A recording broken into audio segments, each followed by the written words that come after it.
Hello ladies and gentleman, welcome to mat for motorcycles. So आज भी ownership review नहीं है क्योंकि ओनरशिप रिव्यू करने का हमने ट्राई लास्ट संडे भी किया था। तो किसी को हमने इनवाइट किया था, वहाँ पे हम लोग गए, लेकिन फिर से माइक की रिकॉर्डिंग हो ही नहीं पाई, मतलब ऑडियो रिकॉर्डिंग नहीं हो रहा था। तो ऐसे बेइज्जती करा के तो उस दिन हम लोग वापस आ गए। तो आई थॉट कि मैं शेयर करता हूँ क्योंकि मुझे ऐसा लग रहा है कि कुछ व्यूवर्स होंगे ऐसे जो रेगुलरली इस चैनल में जितने भी वीडियोज़ उनको देखते होंगे, तो सोचा कि बता दूँ। खैर, coming back to the topic, आज हम बात कर रहे हैं कुछ ऐसे मोटरसाइकिल और स्कूटर्स की जो काफ़ी ज़्यादा पॉपुलर हैं, और अगर कहो पॉपुलर नहीं है तो लोग काफ़ी ज़्यादा एडमायर करते हैं उनको। और साथ ही साथ हम बात करेंगे इन्हीं के ऑल्टरनेटिव्स की जो आपको काफ़ी ज़्यादा पावर भी एक्स्ट्रा देंगे, फीचर्स भी एक्स्ट्रा देंगे, प्लस आपके पैसे भी कम खर्च होंगे उनको ख़रीदने में। तो सबसे पहले बात करेंगे हम स्कूटर सेगमेंट की जो काफ़ी ज़्यादा पॉपुलर है इंडिया में, क्योंकि आपको पता ही होगा हर महीने लगभग 2 लाख करीब एक्टिवा बिकती हैं, स्प्लेंडर भी इतनी बिकती हैं। तो कहने का मतलब है कि कम्यूटिंग सेगमेंट की जो मोटरसाइकिल्स हैं यही सेल्स नंबर लेके आती किसी भी मैन्युफैक्चरर के लिए। तो स्कूटर में अगर मैं आपको बोलूँ कि कोई ऐसा परफॉर्मेंस स्कूटर बताओ जो कम्यूटिंग में भी अच्छा हो और आपको पावर भी अच्छी दे, परफॉर्मेंस अच्छी हो, उसकी लुक्स अच्छे हो, तो आपके दिमाग में क्या आता है? मेरे दिमाग में आता है एप्रिलिया SR 150 या फिर स्टॉर्म या फिर कह लो SR 125। लेकिन अगर मैं बात करूँ इनके प्राइस टू परफॉर्मेंस रेशियो की, तो वो इतना ज़्यादा अच्छा नहीं है, क्योंकि आप 1,40,000 खर्च करते हो 160 cc स्कूटर के लिए, तो उसमें ABS है, उसमें फ्यूल इंजेक्शन है, ये सारी चीज़ें तो अच्छी हैं।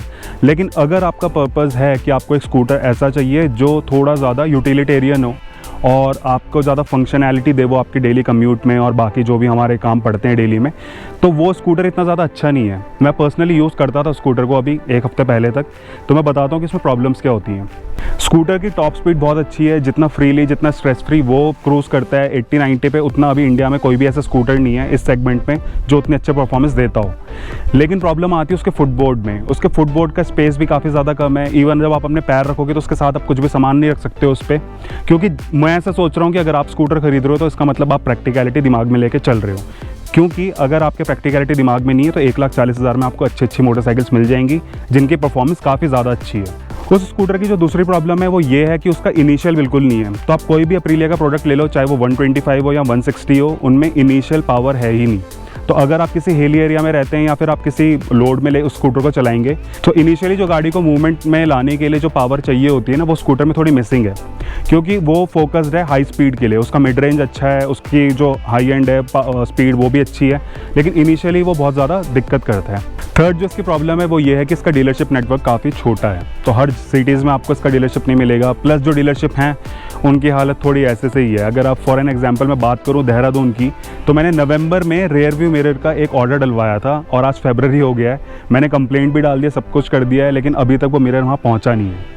तो ऐसे ही अगर आपकी गाड़ी का एक्सीडेंट भी हो गया कभी और आपको इंश्योरेंस क्लेम में अपनी गाड़ी सही करवानी है, तो ये आप भूल जाओ कि महीने से पहले आपकी गाड़ी घर पे आएगी वापस। तो इसका ऑल्टरनेटिव है TVS एंटॉर्क। TVS एंटॉर्क जिस प्राइस में आता है वो एक वैल्यू फॉर मनी प्रोडक्ट बन जाता है। उसका प्राइस टू परफॉर्मेंस रेशियो बहुत अच्छा है। उसका जो यहाँ पे अभी देहरादून में मैं आपको बताता हूँ, जो उसका बेस मॉडल है जिसमें डिस्क भी आता है और वो स्टैंडर्ड है, स्पोर्ट्स वर्जन की बात नहीं कर रहा हूँ मैं, उसका प्राइस ऑन रोड यहाँ पे 92 से 94 है। उस स्कूटर की अगर आप परफॉर्मेंस कभी चेक करोगे तो अप्रिलिया से ज़्यादा अच्छा इनिशियल आपको TVS एंटॉर्क में मिलेगा। और अप्रिलिया में 125 की नहीं 160 की बात कर रहा हूँ। एंटॉर्क का जो इनिशियल है वो अप्रिलिया से बहुत ज़्यादा अच्छा है। अगर आप उसको साइड बाय साइड कभी उसके साथ रेस भी करोगे, यहाँ पर भी परफॉर्मेंस चेक करोगे, तो आप देखोगे कि एंटॉर्क इनिशियली काफ़ी अच्छी लीड ले लेता है अप्रिलिया से।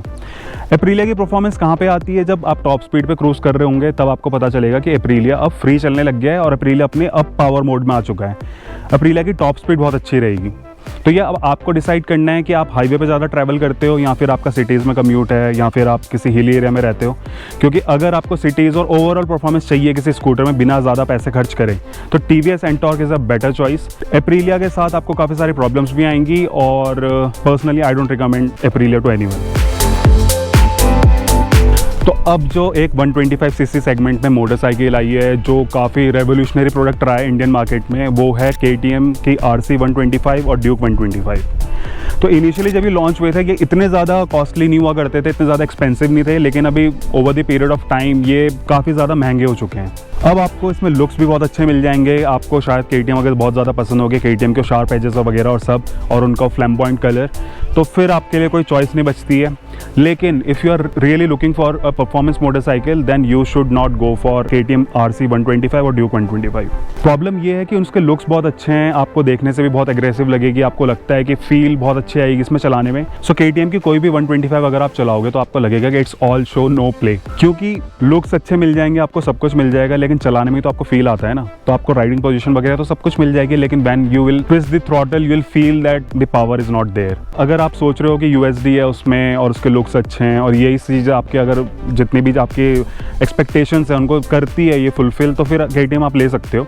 लेकिन अगर आप सोच रहे हो कि कोई ऐसी मोटरसाइकिल चाहिए आपको इसी बजट में, क्योंकि वो 156 157 आई गेस उसका एक शोरूम प्राइस है ड्यूक 125 का, और इससे काफ़ी ज़्यादा कम प्राइस में आती है यामाहा की MT-15। तो इसका जो अभी करंटली प्राइस है वो है 1,39,000 एक शोरूम प्राइस, और इसकी पावर KTM RC और ड्यूक 125 से काफ़ी ज़्यादा है। तो अगर आप सोच रहे हो कि आपको फेयर्ड मोटरसाइकिल चाहिए और आप सोच रहे थे कि KTM की RC 200 खरीद लेता हूँ, तो आपके लिए यामाहा R15 एक अच्छा ऑल्टरनेटिव है। और अगर आप सोच रहे हो कि ड्यूक चाहिए आपको और लेकिन पावर है, आपको मिस कर रहे हो उसमें पावर नहीं है, आपको ऐसी चीज़ चाहिए जो आपको चलाने में फील आए, तो MT-15 जो है बहुत अच्छा ऑप्शन है आपके लिए, जिसका प्राइस भी काफ़ी ज़्यादा कम है और आपको चलाने में भी काफ़ी मज़ा आएगा। अब इस सेगमेंट से अगर हम थोड़ा सा और ऊपर जाएंगे तो फिर आ जाती है TVS Apache RTR 200 4V with riding modes. तो ये जो राइडिंग मोड्स वाला कॉन्सेप्ट है ना, इसने काफ़ी लोगों को अट्रैक्ट किया, लेकिन आई थिंक कि ये थोड़ा ओवर हाइप फीचर है, because that motorcycle just produces around 20 to 21 horse power, और उसको मुझे लगता है कि मैनेज करने के लिए you don't need any riding modes until and unless कि आप नूवो। दिक्कत ये है कि इस मोटरसाइकिल में ये सारी चीज़ें फीचर्स हैं, काफ़ी ज़्यादा अट्रैक्टिव भी लगते हैं, लेकिन अगर आप वो मोटरसाइकिल खरीद रहे हो just because it has riding modes, तो वो 3-4 दिन का आपको शौक रहेगा, उसके बाद you won't use that feature at all, क्योंकि वो मोटरसाइकिल काफ़ी लैगी लगेगी आपको बाकी जो उसके कम पावर वाले मोड्स हैं, और आप उसको हमेशा स्पोर्ट्स मोड में ही यूज़ करोगे। ऐसा नहीं है, उसमें कुछ यूज़फुल फीचर्स भी आते हैं, जैसे कि उसमें है एडजस्टेबल सस्पेंशन। तो एडजस्टेबल सस्पेंशन होने का आपके पास फ़ायदा ये है कि हर किसी का बॉडी वेट अलग होता है, और जो कंपनी से मोटरसाइकिल आती है वो मास मार्केट के लिए रहती है, तो वो आपके हिसाब से उसके सस्पेंशन जो है वो ट्यून नहीं है।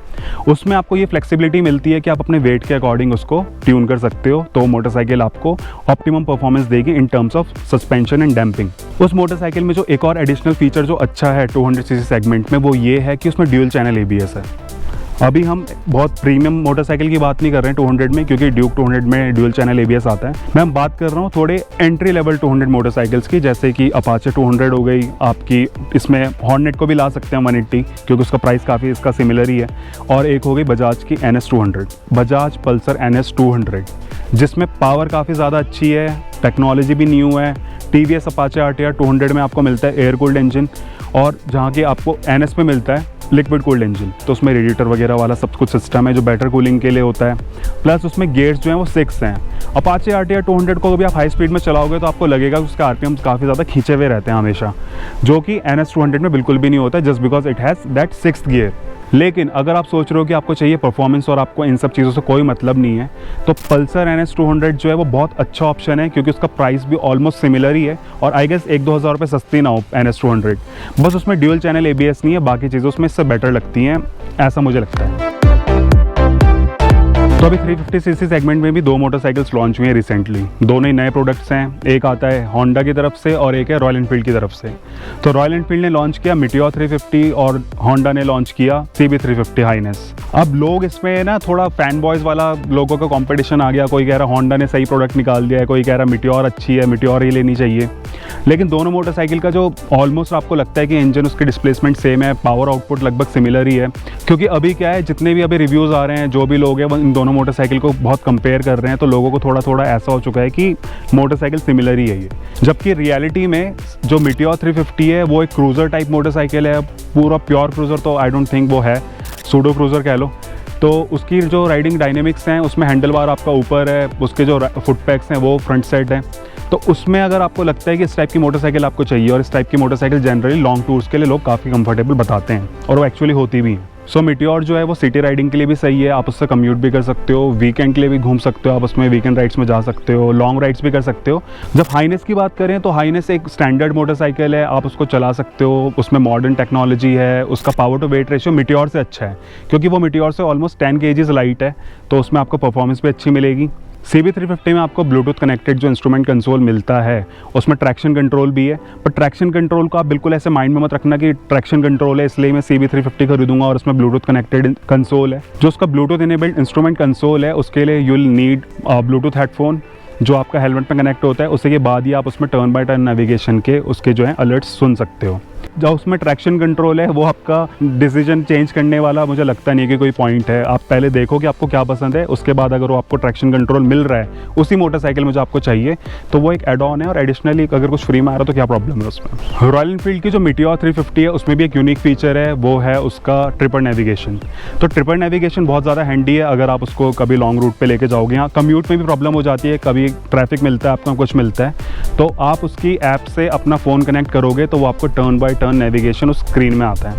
वो आपको ये भी बताता है कि कितने किलोमीटर बाद आपको लेफ्ट लेना है या राइट लेना है। उसमें प्रॉब्लम बस ये है कि वो थोड़ा रिफ्रेश होने में टाइम लगाता है और थोड़ा अपडेट होने में स्लो है, और हो सकता है कि वो किसी अपडेट के साथ ये चीज़ें भी उसकी सॉल्व हो जाएं।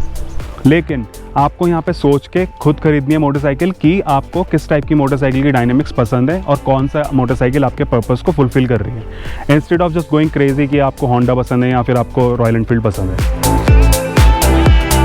सो आज की डिस्कशन में जो लास्ट मोटरसाइकिल है वो है KTM एडवेंचर 390। सो KTM 390 एडवेंचर को ना लोग थोड़ा गलत तरीके से परसीव कर रहे हैं। लोग कह रहे हैं कि वो उसमें आपको क्विक शिफ्टर मिलता है, उसमें आपको कॉर्नरिंग ABS मिलता है, उसमें आपको मिलता है ट्रैक्शन कंट्रोल, तो ये बहुत सही मोटरसाइकिल है, एडवेंचर है, इसमें सब कुछ है। ये सारी चीज़ें सही हैं एडिशनली जब उसमें आ रही हैं, लेकिन जो उस मोटरसाइकिल का मेन फंक्शन है वो है एडवेंचर। तो एडवेंचर में जो मोटरसाइकिल होती है वो मोटरसाइकिल ऐसी होती है जो आपका ऑन रोड टारमैक में भी उतनी अच्छी चले और ऑफ रोड में भी उतनी अच्छी चले। लेकिन उस मोटरसाइकिल में जितने भी फीचर्स हैं ना जो अभी तक किसी मोटरसाइकिल में आए नहीं थे इंडियन मार्केट में, वो सारे रोड सेंट्रिक हैं। ऑफ रोड की अगर आप बात करोगे ना, ऑफ रोड कैपेबिलिटीज़ की, तो उस मोटरसाइकिल का जो सस्पेंशन ट्रैवल है वो इतना ज़्यादा अच्छा नहीं है। आप किसके भी रिव्यूज़ देखोगे तो आपको पता चलेगा कि वो बॉटम आउट भी हो जाते हैं। उस मोटरसाइकिल में लो एंड भी अच्छा नहीं है। तो अगर आप सोच रहे हो कि आपको कहीं पे चढ़ाई बढ़ाई है या किसी ऐसे एंड्यूरो ट्रैक पे आप आ गए जहाँ पे थोड़ा डिफ़िकल्ट है टेरेन, तो वो मोटरसाइकिल लो RPM में बार बार स्टॉल करती है, और स्टॉल करती है तो उसका ट्रैक्शन कंट्रोल भी बार बार ऑन होता रहता है। तो ये सारे फीचर्स जो हैं वो रोड के लिए बहुत अच्छे हैं। तो अगर आपका टेरेन ऐसा है कि आप टूरिंग करते हो, बहुत ऑल ओवर इंडिया घूमते हो, वर्ल्ड टूर पे जाना चाहते हो, कुछ भी करना चाहते हो आप, लेकिन आपको पता है कि आप रोड घूमोगे, तो वो मोटरसाइकिल बहुत अच्छी है, क्योंकि वो 70% रोड सेंट्रिक मोटरसाइकिल है और 30% आप उससे ऑफ रोड कर सकते हो। तो तब आपके लिए मोटरसाइकिल काफ़ी अच्छा ऑप्शन है। लेकिन अगर आप सोच रहे हो कि नहीं इसके अलावा फिर ऑप्शन क्या है, ऑफ रोड वाली मोटरसाइकिल चाहिए थी लेकिन ऑफ रोड कैपेबिलिटीज़ KTM की तो है नहीं, अब आप सोच रहे हो कि भाई इसमें सबसे ज़्यादा कैपेबल जो ऑफ रोड की है वो रॉयल एनफील्ड हिमालयन है, लेकिन आप भी डरते हो क्योंकि आपको पता है कि भाई उसमें थोड़ा रिलायबिलिटी इश्यूज़ हैं, तो आप जा सकते हो BMW G310 GS में। तो G310 GS को जो अभी BS4 वर्जन था वो काफ़ी ज़्यादा एक्सपेंसिव था, अभी उसके काफ़ी रेट कम हो चुके हैं। और दूसरी उसमें जो प्रॉब्लम थी वो थी उसकी मेंटेनेंस कॉस्ट, उसके स्पेयर्स काफ़ी ज़्यादा महंगे थे, उसमें सर्विस कॉस्ट काफ़ी ज़्यादा थी। लेकिन BS6 के साथ उन्होंने काफ़ी चीज़ें उसकी कम कर दी हैं। स्टिल वो 390 एडवेंचर से थोड़े से एक्सपेंसिव हैं, लेकिन अगर आपका पर्पस ऑफ रोड का है तो आप BMW खरीद लो। BMW में आपको 180 mm का फ्रंट और रियर सस्पेंशन ट्रैवल मिलता है, वो ऑफ रोड केपेबल अच्छी है। लेकिन जो BMW G310 GS है उसका लो एंड टॉर्क और जो उसकी लो एंड पावर है वो बेटर है KTM 390 एडवेंचर से, तो वो स्ट्रगल भी कम करती है। हाईवे परफॉर्मेंस आप उसकी बोलोगे तो इतनी ज़्यादा अच्छी नहीं है, लेकिन 140 भी वो आराम से क्रूज़ करती है। उसमें वाइब्रेशन आपको फील होंगे स्पीड में, लेकिन अगर आप 100-120 पे क्रूज़ कर रहे हो उसमें हाईवे में तो कोई प्रॉब्लम नहीं होती उसमें, और वो ऑफ रोड भी अच्छी जाती है। तो ये चीज़ आपको डिसाइड करनी है कि आपको ऑफ रोड सेंट्रिक मोटरसाइकिल लेनी है या रोड स्पेक लेनी है, क्योंकि KTM 390 एडवेंचर में जितने भी आपको फीचर्स मिल रहे हैं वो और किसी भी मोटरसाइकिल में अवेलेबल नहीं है अभी इंडियन मार्केट में इस प्राइस ब्रैकेट में।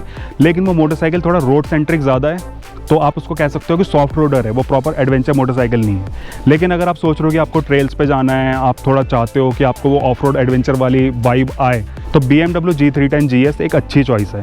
और इन दोनों में प्राइस डिफरेंस भी कुछ ज़्यादा नहीं है, मेरे ख्याल से 10-15 हज़ार रुपये का ही फ़र्क है, तो that shouldn't be a deal breaker.